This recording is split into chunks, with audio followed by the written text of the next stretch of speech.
दोस्तों पिछले 1.5 महीनों में 2 खबरें ऐसी निकल कर आई थी जो कि भारत के लिए सबसे ज्यादा प्रसन्नता वाली खबरें थी। लेकिन इन 2 खबरों की वजह से चाइना की जो स्थिति हुई थी वो आप आगे समझ पाएंगे जब मैं आपको इनके बारे में डिटेल में बताने जा रहा हूं, क्योंकि ये जो 2 खबरें अच्छी आ रही थी उनके ऊपर एक्चुअली इम्प्लीमेंट होने जा रहा है और भारत जापान की जो फ्रेंडशिप है वो एक्चुअली बहुत ज्यादा राइज कर रही है इस समय। वीडियो बड़ा इंपॉर्टेंट होगा, एकदम एंड तक देखते हुए चैनल को सब्सक्राइब जरूर कर दीजिएगा, कहीं से भी वीडियो को छोड़िएगा मत। तो आज से ठीक 1.5 महीना पहले मैंने आपको एक खबर दी थी। ये खबर चाइना के लिए चूंकि बहुत बुरी थी इसलिए ये खबर भारत के लिए अच्छी थी।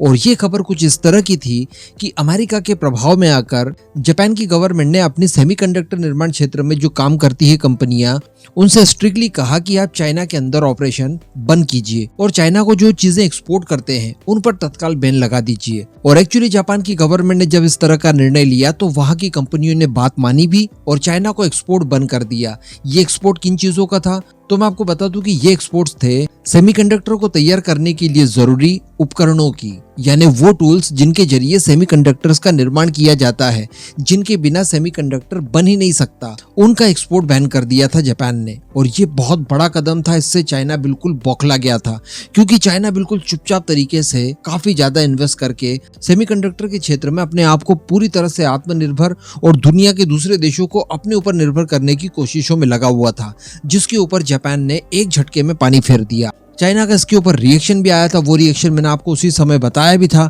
ग्लोबल टाइम्स ने काफी बड़ी बड़ी बातें की और यहाँ तक कह दिया कि देखिए अमेरिका तो इस बहाने रीजन में अशांति फैला रहा है।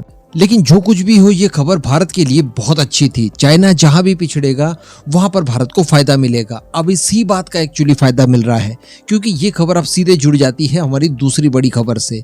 आपको याद होगा मैंने आपको कुछ ही समय पहले खबर दी थी कि भारत और जापान के बीच में काफी बड़े स्तर पर बातचीत चल रही है। अभी अगर रिसेंटली बात की जाए तो इंडो जापान फोरम भी हुआ था, जहां पर जापान के विदेश मंत्री भारत आए थे। यहाँ पर उन्होंने डॉक्टर एस जयशंकर साहब के साथ बातचीत भी की और इससे ठीक पहले जापान का एक डेलीगेशन, जिसमें जापान के कई सारे मिनिस्टर्स तो थे ही थे, साथ में जापान के अंदर ऑपरेट करने वाली कई सारी बड़ी कंपनियों के ऑफिशियल्स भी थे। तो इन सब के साथ हमारे आईटी मिनिस्टर अश्विनी वैष्णव जी के साथ बातचीत की गई थी और यहाँ पर तय हुआ था कि जापान आने वाले कुछ ही सालों में, बिल्कुल कुछ ही सालों में, 4 से 5 सालों में भारत के अंदर 5 ट्रिलियन येन इन्वेस्ट करने जा रहा है। यानी ये लगभग 4.25 लाख करोड़ की धनराशि हो गई भारतीय रुपयों में।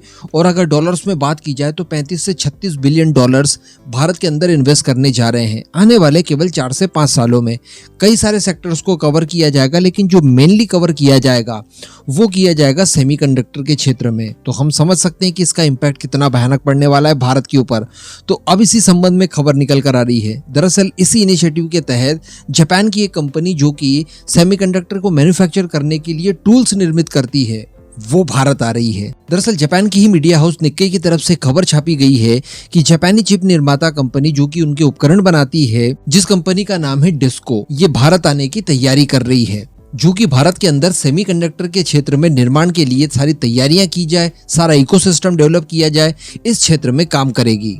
बताया जा रहा है कि ये कंपनी भारत आकर एक एप्लीकेशन लैब का निर्माण करने जा रही है, जहां पर ये भारतीयों को प्रशिक्षित करेगी, सेमीकंडक्टर के क्षेत्र में किस तरह से काम किया जाता है, स्किल्ड वर्कफोर्स का निर्माण करेगी और इसके साथ साथ अन्य टेक्नोलॉजीज को कैसे एब्जॉर्व करेगा भारत, इस बात की जिम्मेदारी यही कंपनी लेने वाली है, जिसका नाम है डिस्को। अब दरअसल ये कंपनी किस तरह के टूल्स वगैरह बनाती है ये भी आप जान लीजिए। तो हम सभी जानते हैं कि जो चिप्स होती है वो सिलिकॉन के ही छोटे छोटे पीस होते हैं, उन्हीं को डिजाइन करके चिप बनाई जाती है। तो दरअसल इसी सिलिकॉन वेपर्स को काटने के लिए और इन्हें पीसने के लिए, जो कि चिप निर्माण क्षेत्र में जरूरी होता है, उनसे संबंधित ये टूल्स बनाती है। तो यही कंपनी एक्चुअली भारत आ रही है। और अभी भी अगर आपको ये खबर छोटी लग रही है तो मैं आपको बता दूं कि इस कंपनी का जो वैश्विक लेवल पर योगदान है, यानी जो परसेंटेज है इनका ग्लोबल लेवल पर, वो 70 से 80% का है। यानी इस काम को करने के लिए इस कंपनी के पास बहुत ज्यादा महारत हासिल है, जो पूरे विश्व स्तर पर बाजार में 70 से 80% का हिस्सेदारी रखती है।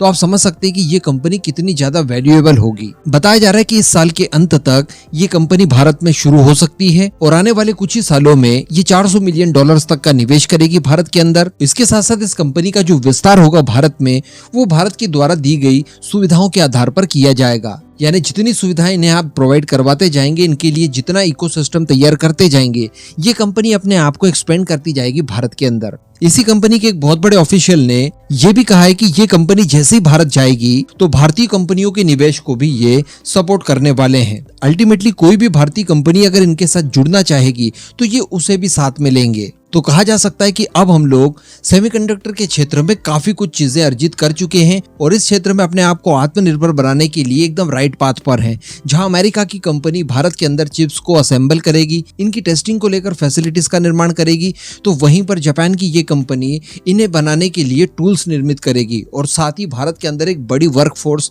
तैयार करेगी जो कि स्किल्ड होगी इन सभी कामों को निपुणता के साथ करने के लिए। तो जब इस तरह की कंपनियां भारत में आकर एक माहौल तैयार कर देगी तो बाकी की चिप निर्माता कंपनियां भी अपने आप भारत खींची चली आएगी। इस बात के लिए जापान को एक थैंक यू जरूर कहिएगा।